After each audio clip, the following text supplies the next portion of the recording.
jaga kesehatan. Jemaat yang dikasihi Tuhan, para penonton, hari ini hari yang sangat-sangat istimewa.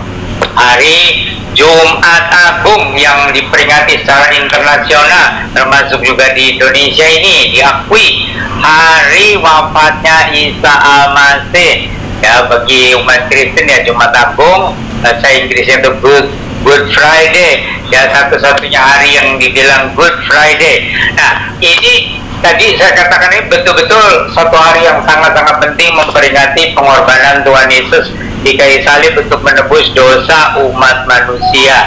Nah, jadi bagi umat Kristen ini betul-betul pokok iman ya, pokok iman Yesus mati di kayu salib menebus dosa, dan nanti pada hari yang ketiga Tuhan Yesus bangkit kembali dari antara orang mati. Kemudian jadi ini tentang kematian Tuhan Yesus di kayu salib ini, pertama-tama itu menggenapi ya perjanjian lama, baik soal penebusan oleh darah binatang gitu ya. Jadi sejak manusia jatuh di dalam dosa, maka Tuhan Allah sudah memberitahu bagaimana caranya untuk memperbaiki hubungan antara manusia yang berdosa dengan Allah, yaitu Tuhan Allah sendiri tuh yang membunuh binatang korban gitu ya. Jadi itu tentang kematian Tuhan Yesus di kayu salib itu betul-betul menggenapi perjanjian lama, itu tentang penebusan dosa umat manusia. Jadi sejak Adam dan Hawa jatuh dalam dosa, itu Tuhan Allah sendiri yang langsung turun tangan memberitahukan caranya bagaimana memperbaiki relasi antara manusia dan Allah itu. Maka Tuhan Allah yang membunuh 2 ekor binatang, kemungkinan besar itu domba, lalu sesudah dikorbankan untuk penebusan dosa, itu kulit binatang itu dipakaikan kepada Adam dan Hawa yang sebelumnya itu telanjang tapi ada semacam pakaian kemuliaan gitu ya. Tapi begitu berdosa hilanglah kemuliaan Allah itu ya. Jadi maka Tuhan Allah memberikan pakaian dari kulit binatang itu ya. Nah, seterusnya juga ketika bangsa Israel dimerdekakan dari perbudakan di Mesir, 400 tahun lebih diperbudak ya, tapi Tuhan Allah mengingat janji-janji Allah itu kepada Abraham, Ishak, Yakub, bahwa nanti keturunannya itu akan dibebaskan dari perbudakan dari negeri Mesir itu. Nah, pada waktu itu pun Tuhan Allah langsung memberitahukan bahwa keselamatan manusia itu harus ada korban binatang ya. Jadi itu ada darah domba yang diberikan tanda di pintu atau di ambang rumah bangsa Israel supaya selamat dari maut ya. Kemudian Tuhan Allah membimbing dan mengantarkan bangsa Israel itu keluar dari negeri Mesir, negeri perbudakan itu ya, dengan kuasa yang luar biasa. Ada 10 tulah yang ditimpakan kepada bangsa Mesir yang tidak mengenal Allah itu ya, yang jahat, yang sudahlah itu dosa-dosanya di hadapan Allah itu ya. Nah, jadi bangsa Israel dibimbing keluar dari negeri Mesir, cuma itu melewati jalur selatan, jalur laut. Nah, waktu itu seolah-olah bangsa Mesir menganggap bangsa Israel itu salah jalan, tersesat, padahal itu rencana Allah. Sebab Tuhan mau memberikan pelajaran kepada bangsa Israel bahwa Allah yang memerdekakan mereka itu Allah yang maha kuasa. Tidak ada rencana Allah yang gagal. Maka sampai ke pinggir lautan itu bangsa Israel itu berteriak-teriak, Musa, Musa katanya ya, yang mereka kurang ajar, panggilnya Musa, Musa aja ya. Kami ini kenapa sampai seperti tidak ada jalan, seperti jalan buntu, ke depan ini laut, di belakang dikejar oleh tentara Mesir, apa kami mau dibunuh semua katanya di pantai ini. Tapi Musa berdoa, kasih tahu, kamu jangan takut, kamu jangan takut karena orang-orang Mesir yang mengejar kamu itu nanti tidak akan kelihatan lagi ya. Lalu Tuhan Allah membuat itu tiang awan ya. Tiang awan itu berdiri di antara bangsa Mesir dan bangsa Israel ya, dan begitu malam itu berubah menjadi tiang api gitu ya. Lalu menyeberangi laut seberau itu luar biasa, itu luar biasa. Itu yang sebenarnya melambangkan baptisan kalau bagi orang Kristen ya. Jadi katanya bangsa Israel itu dibaptiskan bersama-sama Musa itu di melewati laut gitu ya, sampai kepada Jazirah Sinai di sana. Nah, di sana bangsa Israel itu dipertemukan dengan Tuhan Allah yang hidup.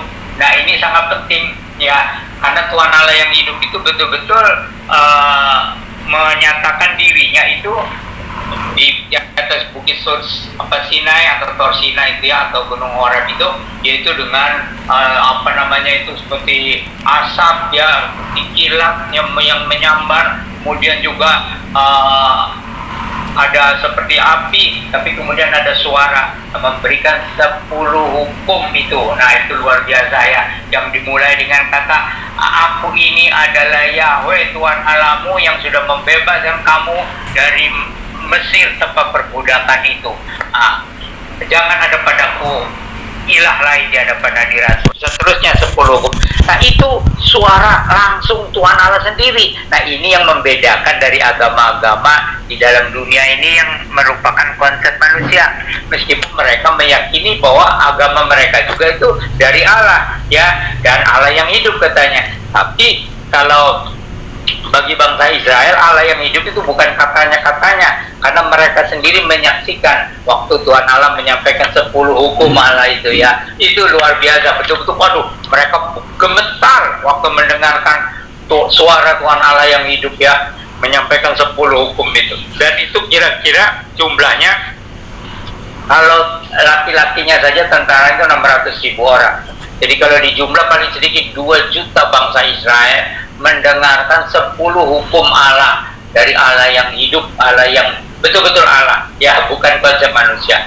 Nah, baru kemudian mereka itu beridar-idar di padang gurun itu karena mereka tidak percaya akan kuasa Allah untuk bisa mengalahkan bangsa-bangsa di tanah Kanaan itu ya. Jadi karena tidak percaya, maka Tuhan Allah mau kasih pelajaran, jadi bahwa Tuhan Allah itu Allah yang hidup, yang setia meskipun mereka berdosa, meskipun mereka kurang iman, tapi Tuhan Allah sabar dengan mereka 40 tahun.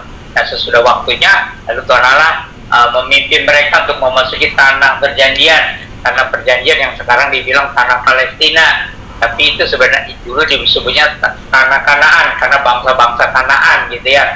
Ada 7 bangsa, 7 suku bangsa kalau kita katakan sekarang. Tapi waktu itu dibilang 7 bangsa yang dosa-dosanya itu sudah mencapai langit, keterlaluan. Mereka melawan Tuhan Allah dan melakukan dosa-dosa, kekejian yang tidak pantas disebutkan di sini ya. Pokoknya itu bangsa-bangsa di tanah Palestina, di Kanaan itu melakukan dosa-dosa yang sangat keji gitu ya. Melanggar 10 hukum Allah itu ya. Mereka tidak tahu hukum Allah, tapi kan tahu atau tidak tahu, tetapi sebagai manusia kan harusnya ya, jangan mereka melawan kepada Tuhan Allah yang hidup itu ya, jangan menyimpang dan juga jangan melakukan perbuatan-perbuatan yang keji gitu ya. Lalu jadi mereka itu makanya sudah waktunya untuk masuk ke tanah Kanaan dan membinasakan 7 bangsa di tanah Palestina itu. Memang itu dipertanyakan oleh orang-orang yang tidak percaya ya kepada Tuhan Allah, orang Kristen atau Tuhan Allahnya orang Israel ya. Kenapa Tuhan Allah itu kejam katanya, membinasakan 7 bangsa di Palestina itu. Tapi itu kan Allah yang berdaulat dan melihat bahwa mereka itu kalau tidak dibinasakan semuanya, itu nanti akan menajiskan bangsa pilihan, umat pilihan Allah itu bangsa Israel itu. Jadi itu memang dosa itu ya, kalau sudah turun temurun itu merusak rohani, moral, mental ya, itu orang yang berdosa itu. Nah, makanya harus dibinasakan ya, dibinasakan. Kalau sekarang kan zaman anugerah di dalam Tuhan Yesus Kristus. Jadi Tuhan Allah kalau sekarang tuh lebih banyak menunjukkan anugerah, kasih ya di dalam Tuhan Yesus Kristus. Tapi kalau waktu itu Tuhan Allah itu menyatakan Allah itu maha suci, maha kudus, dosa harus dihukum dan upah dosa itu maut, betul-betul. Sekarang juga sebenarnya sama, upah dosa itu maut. Tapi kalau sekarang itu upah dosa itu maut itu ditunda ditunda sampai manusia kalau sudah cukup waktunya untuk meninggal, ya meninggal, itu upah dosa juga. Tapi juga nanti itu maut yang kekal nanti. Tuh, kalau manusia tetap tidak mau menerima penebusan ya yang ditawarkan Allah melalui Tuhan Yesus Kristus. Jadi kalau waktu zaman Israel itu mereka ditebusnya dengan korban binatang gitu. Nah, itu sudah diajarkan sejak Adam dan Hawa jatuh dalam dosa. Kemudian waktu bangsa Israel keluar dari Mesir, itu juga harus ada korban binatang gitu ya, darah domba yang itu darahnya diusapkan di pintu atau di ambang itu rumah itu ya Israel. Dan kemudian juga waktu mereka menjadi umat Allah itu diajarkan tentang penebusan dosa itu mutlak. Kalau ingin menghadap Allah yang Maha Kudus, manusia itu harus ada korban penebusan. Tanpa korban penebusan Tuhan Allah tidak mau terima. Kenapa? Karena Allah itu Maha Kudus, Maha Suci, dan manusia itu sudah dirusak oleh dosa.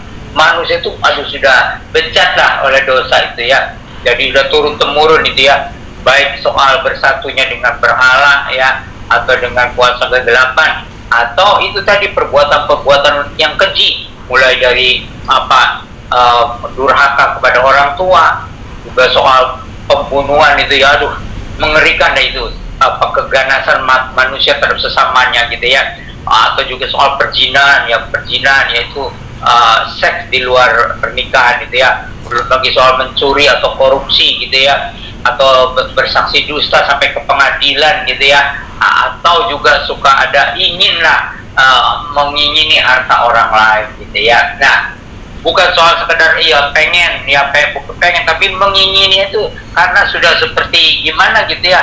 Kalau bisa sih diambillah atau ditipu atau bagaimana. Nah, itu jadi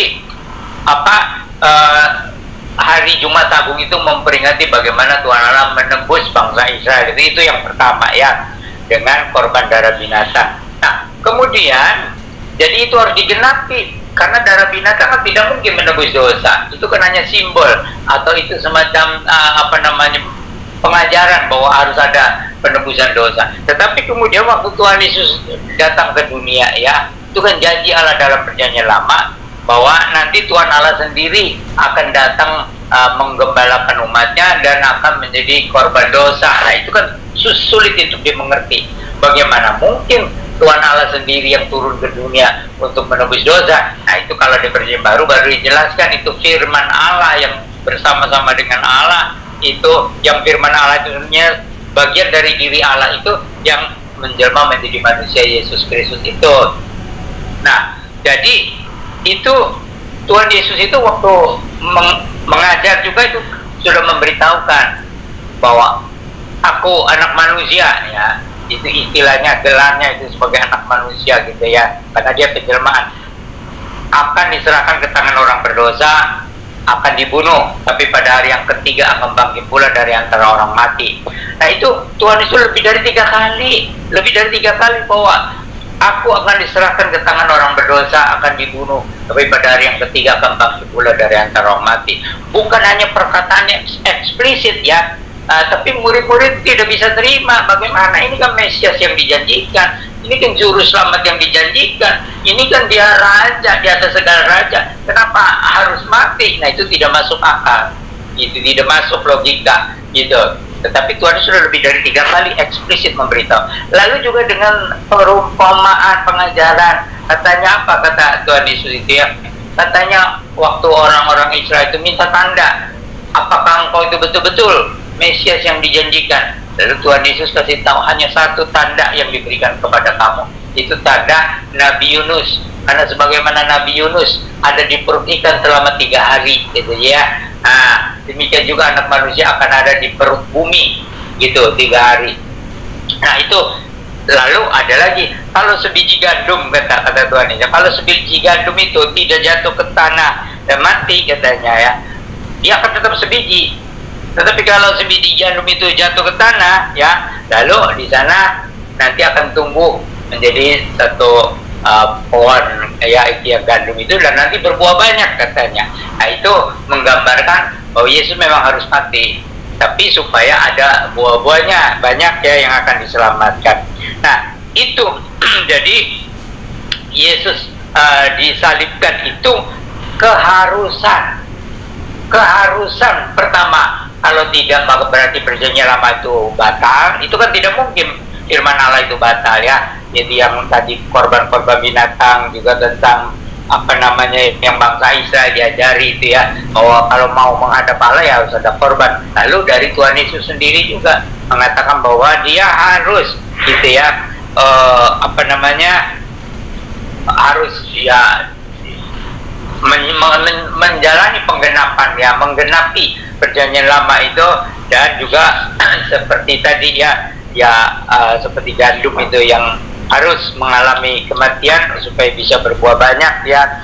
Dan seperti tanda Nabi Yunus gitu ya. Nah, kemudian kematian Tuhan Yesus di kayu salib itu fakta sejarah yang tidak bisa dibatalkan, karena itu sudah terjadi dan betul-betul fakta sejarah ya. Jadi kalau itu fakta sejarah, Tuhan Allah sendiri juga tidak bisa membatalkan, karena Tuhan Allah yang merencanakannya. Kan kalau Yesus disalibkan menebus dosa, perjanjian lama batal. Juga kata-kata Yesus juga itu tidak ada artinya, dia sendiri sudah eksplisit bahwa dia harus mengalami untuk diserahkan ke tangan orang berdosa dan dibunuh, tapi akan bangkit kembali. Lalu tadi perumpamaan itu ya. Nah, jadi ini poin yang ketiga, kematian Yesus itu tadi fakta sejarah ya. Jadi terjadinya di mana? Terjadinya di Palestina itu ya. Dari Yerusalem katanya keluar sedikit itu ke Bukit Golgota. Lalu pada masa pemerintahan Gubernur Pontius Pilatus ya, pada masa Gubernur Pilatus menjabat sebagai gubernur di sana ya. Rajanya, kaisarnya di Roma itu Kaisar Tiberius ya. Lalu juga peristiwa Yesus disalibkan itu berkenaan dengan hari Paskah ya, itu Paskahnya orang Yahudi itu hari Jumat itu. Jadi ada tradisi, mereka boleh minta penjahat yang dituduh oleh pemerintah itu minta dibebaskan, tapi mereka bilang mereka maunya itu Barabas. Barabas itu penjahat besar, tapi penjahat besar yang seolah-olah membela mereka secara politik gitu ya. Jadi mereka, jadi Pilatus, Gubernur Pilatus tanya, lalu bagaimana dengan Yesus ini yang kamu bawa-bawa? Salibkan dia katanya, salibkan. Aduh ya, coba, itulah manusia ya. Jadi orang jahat mereka pilih, orang berdosa mereka pilih, tapi orang yang suci yang mau menyelamatkan ditolak, malah salibkan dia katanya ya. Nah, kemudian itu terjadinya sekitar abad pertama tahun 30-an ya. Abad pertama tahun 30-an itu karena dihitungnya kan Yesus dilahirkan itu mulai abad Masehi, abad pertama Masehi ya. Jadi dihitungnya kira-kira tahun 30 ya, antara 30 sampai 34. Jadi itu peristiwa sejarah yang betul-betul terjadi. Lalu itu terjadinya juga hari Jumat, pas korban Paskah di domba Paskah Yahudi disembelih, itu pas harinya. Ini jadi bukan rekayasa. Itu Tuhan Allah sudah mengatur sedemikian rupa. Lalu saksi-saksinya itu bukan aja ada arsip sejarah Romawi yang di Palestina itu di bawah pemerintahan Gubernur Pilatus itu ya. Tetapi juga saksi-saksinya itu yaitu para pemimpin agama orang Yahudi ya, dan juga wakil-wakil rakyat yang disebutnya itu Sanhedrin. Jadi Sanhedrin itu ada ahli Tauratnya, ada wakil-wakil rakyatnya Yahudi di situ ya. Mereka yang justru menuntut supaya Yesus itu disalibkan. Ini satu betul-betul peristiwa yang tragis ya. Tragis, dan itu kadang-kadang kalau dipikir-pikir, itulah manusia yang lebih memilih orang berdosa ya daripada memilih sang juru selamat yang tidak berdosa itu. Nah, itulah ceritanya. Jadi itu Yesus disalibkan pada hari Jumat Agung ya, kita katakan ini Jumat Agung ya, pada Jumat waktu itu penebusan pengorbanan domba Paskah orang Yahudi itu ya. Itu fakta sejarah ya. Jadi diarsipkan. Dan juga saksi-saksinya itu lebih dari cukup. Dan rakyat itu yang di Yerusalem, ada yang dari tempat lain juga sengaja datang ke sana kan, ada ibu-ibu juga pengikut Yesus. Jadi saksi-saksinya bukan hanya pengikut Yesus, tapi juga musuh-musuh Yesus, juga arsip pemerintahan jajahan, juga itu peristiwa itu ada tangganya gitu ya. Artinya itu kapan peristiwa itu terjadi, itu tadi waktu domba orang bangsa Israel mempersembahkan domba Paskah ya, yang disembelih, itu pas itu harinya. Nah itu begitulah, jadi kisah penyaliban Yesus Kristus itu sebagai fakta sejarah, karena pertama itu tadi ya menggenapi nubuatan di dalam perjanjian lama tentang korban penebusan dosa dan aturan agama bangsa Israel waktu itu. Jadi Tuhan Allah mengajarkan kepada bangsa Israel yang sudah dilepaskan dari perbudakan bahwa kalau kamu mau menghadap Allah yang kudus harus ada penebusan dosa ya, dan dikasih 10 hukum itu untuk menyadarkan dosa-dosa mereka ya. Maka penting sekarang juga orang tuh kalau belum disadarkan dosa-dosanya merasa tidak perlu Yesus katanya menebus dosa saya. Saya juga dulu begitu. Ya saya dulu juga begitu. Saya tidak perlu Yesus, saya tidak perlu ditebus. Tapi sesudah Roh Kudus yang menyadarkan dosa-dosa saya sebagai orang berdosa. Waktu saya baca kisah Yesus disalibkan, hati saya nangis. Saya yang berdosa tapi Yesus yang harus mati ya. Jadi saya masih ingat itu. Harinya saya masih ingat tapi tanggalnya lupa. Ya, itu peristiwa. Jadi saya percaya Yesus disalibkan. Nah, lalu itu Yesus sendiri sudah berulang-ulang mengatakan hal itu ya, baik secara eksplisit maupun secara perumpamaan itu tadi ya. Dan kemudian ini fakta sejarah yang tidak bisa dirubah. Jadi kalau misalnya ada orang mengatakan tidak, kata Yesus itu tidak mati disalibkan, nah itu berarti perjanjian lama juga semua dibatalkan, kata-kata Yesus juga dibatalkan. Itu tidak mungkin, firman Allah itu tidak bisa dibatalkan. Lalu fakta sejarah itu diarsipkan di dalam pemerintahan arsip Romawi itu, jadi diarsipkan. Lalu juga itu jelas sekali peristiwa-peristiwa itu peristiwa sejarah ya. Jadi lalu kematiannya juga itu harus dicatat itu, bahwa Yesus disalibkan ya sampai mati. Nah ada yang kiri kanannya karena tidak yakin bahwa itu penjahat di kiri kanan Yesus itu mati, dipatahin tangannya, kakinya, mungkin lehernya juga ya, untuk dipastikan mati gitu. Jadi artinya itu bukan sembunyi-sembunyi, itu siang-siang hari, dan ada 2 penjahat di kiri kanannya. Cuman ada satu penjahat itu yang sebelum mati ya, Roh Kudus ya, yang menggerakkan dia, menyadarkan dosanya. Dia sambil memohon ya, oh Yesus, ingatlah saya kalau Engkau nanti datang sebagai Raja, sebagai Mesias, ingatlah sama saya ini. Dia orang berdosa, tapi dia waktu itu mengambil kesempatan, oh Yesus, ingat sama saya kalau Engkau nanti datang sebagai Mesias, sebagai Raja. Tetapi yang satunya dasar manusia ya, kadang-kadang sudah mau mati juga keras kepala ya, keras hati. Ya, dia bilang, Yesus, sampai menghina, kalau Engkau memang juru selamat, kalau Engkau memang Mesias, kamu selamatkan dirimu dan selamatkan kami ini. Ayo, katanya kamu turunlah dari salib itu dan selamatkan kami juga. Ya, jadi 2 penjahat di kiri kanan itu, satunya ya di depan Allah sama semuanya jahat ya, semuanya orang berdosa. Tapi yang satu itu dia mendapatkan keselamatan dengan iman pada Tuhan Yesus Kristus. Satunya dia akan binasalah ya, dilemparkan ke dalam api neraka. Nah itu kisah Jumat Agung itu. Kemudian Tuhan Yesus melihat semua proses yang terjadi ya sudah, dan ada 7 kata-kata Yesus di kayu salib itu untuk membuktikan itu betul Yesus, bukan orang lain. Kata-kata yang pertama aja apa? Itu waktu penjahat yang minta tolong Yesus, katanya ingat saya, Yesus berkata apa?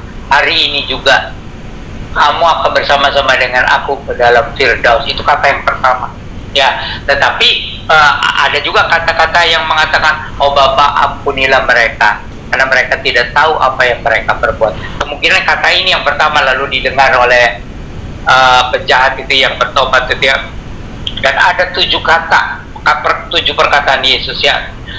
Ada ibu Yesus, Maria secara manusia kan ada ibunya ya. Ibu ya, tengoklah anakmu. Maksudnya apa? Ya, supaya Maria ingat bahwa sebenarnya dia bukan hanya sekedar anak Maria. Dulu kan ini titipan. Mereka bilang kamu akan mengandung itu dari Roh Kudus. Terus Yesus sebagai anak yang baik ya, artinya itu meskipun bukan anak anak beneran ya dari Maria. Lalu ada di situ Yohanes murid Yesus, tengok ibumu ya. Jadi Maria dititipkan kepada Yohanes untuk dirawat. Iya, luar biasa juga itu. Nah, terus sesudah apa namanya waktu betul-betul Allah menimpakan murka ya kepada dosa itu ke atas diri Yesus ya, waktu itu sampai katanya itu langit juga gelap ya, dan di sana semua dosa manusia ditimpakan ke atas kepala Yesus. Di situ Yesus menjerit ya, ya Allahku, ya Allahku, mengapa engkau meninggalkan aku? Eli, Eli, lama sabachthani ya. Sambil seperti gimana ya itu ceritanya. Sebenarnya itu ada dua hal. Pertama, memang dia sedang menanggung murka Allah bagi dosa manusia. Yang kedua itu menggenapi nubuatan di dalam Alkitab, gitu, di dalam kitab Mazmur itu. Jadi persis kata-katanya itu, Eli, Eli, lama sabachthani. Tapi sekarang oleh Yesus diucapkannya itu dengan penuh perasaannya, karena betapa ngerinya menanggung dosa umat manusia. Jadi sebenarnya manusia tidak mungkinlah menanggung dosa sendiri-sendiri itu ya. Binasa, kalau tanggung sendiri ya binasa. Tapi Yesus yang menanggung. Jadi kalau orang percaya kepada Yesus, ya semua dosanya, hukumannya ditanggung oleh Yesus gitu ya. Sekarang itu berita Injil itu harus diberitakan kepada segala bangsa, dan untuk membuktikan bahwa Yesus tidak berdosa, bahwa Yesus itu betul-betul menanggung dosa umat manusia. Maka sesudah dikuburkan pada hari yang ketiga Tuhan Yesus bangkit dari antara orang mati, yang itu disebut hari Paskah, hari kebangkitan gitu ya. Tapi waktu Yesus mati itu Paskah orang Yahudi, domba Paskah disembelih ya, bangsa Israel. Tapi kalau hari Minggu itu Paskahnya orang Kristen. Ya, jadi sudah lewat itu, lewat kematian itu. Nah, ini nanti akan kita bicarakan lagi tentang kebangkitan Tuhan Yesus. Tapi ini hari ini kita membicarakan Jumat Agung ini ya. Jadi Yesus betul-betul mati di kayu salib untuk menebus dosa umat manusia. Berbahagialah orang yang percaya, karena ini pertama fakta sejarah, kedua ini kesempatan bagi orang berdosa ya. Kalau sudah menyadari dosa-dosa dari ubun-ubun kepala sampai telapak kaki, dan bahwa hati manusia betul-betul najis di hadapan Allah ya, penuh dengan hawa nafsu, penuh dengan kesombongan, penuh dengan kemunafikan, penuh dengan keserakahan, penuh dengan macam-macam ya, iri hati, kebencian dan sebagainya. Itu kita kalau menghadap Allah yang maha suci, kita tidak sanggup menanggung hukuman. Maka hanya dengan melihat Yesus yang disalibkannya, kita tidak merasa ya Tuhan, memang mestinya saya yang harus mati, tapi saya percaya pengorbananmu di kayu salib.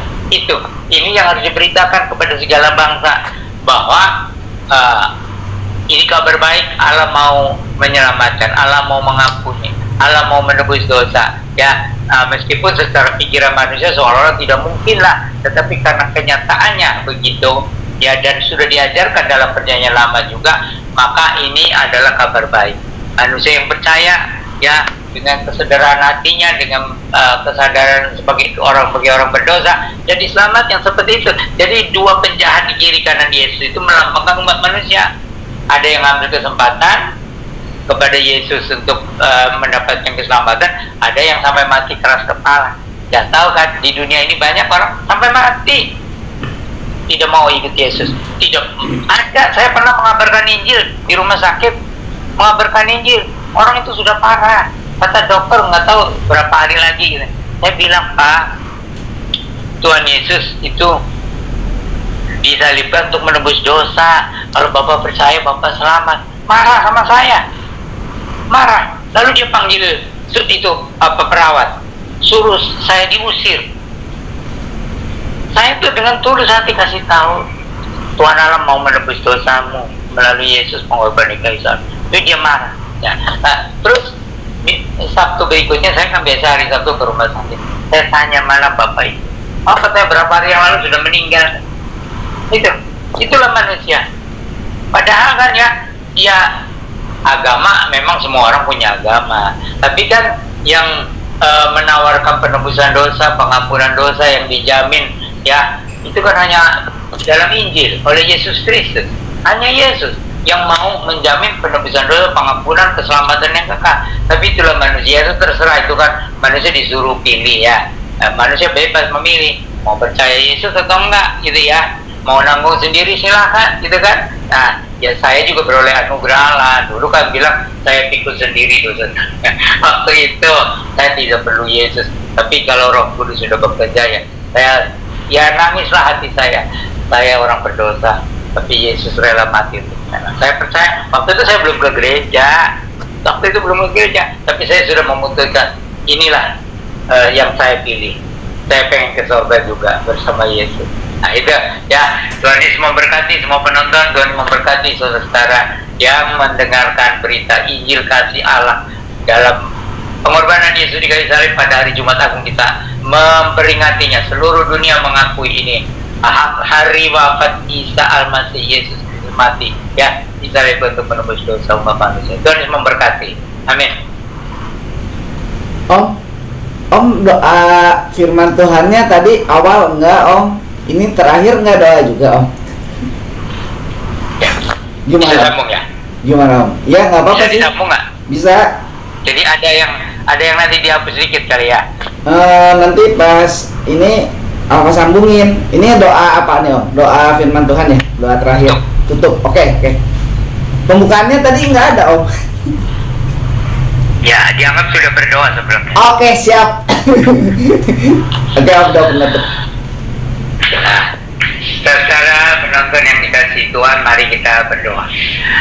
Bapa kami yang di surga, Allah yang hidup, Allah yang maha kuasa, maha kasih, maha mulia, maha suci, yang kami kenal melalui Tuhan Yesus Kristus yang datang ke dunia menjelma, firman Allah yang menjelma menjadi manusia untuk menebus dosa-dosa kami. Dan hari ini kami memperingati kematian Isa Al-Masih. Tuhan Yesus berkorban di kayu salib untuk menebus dosa-dosa umat manusia.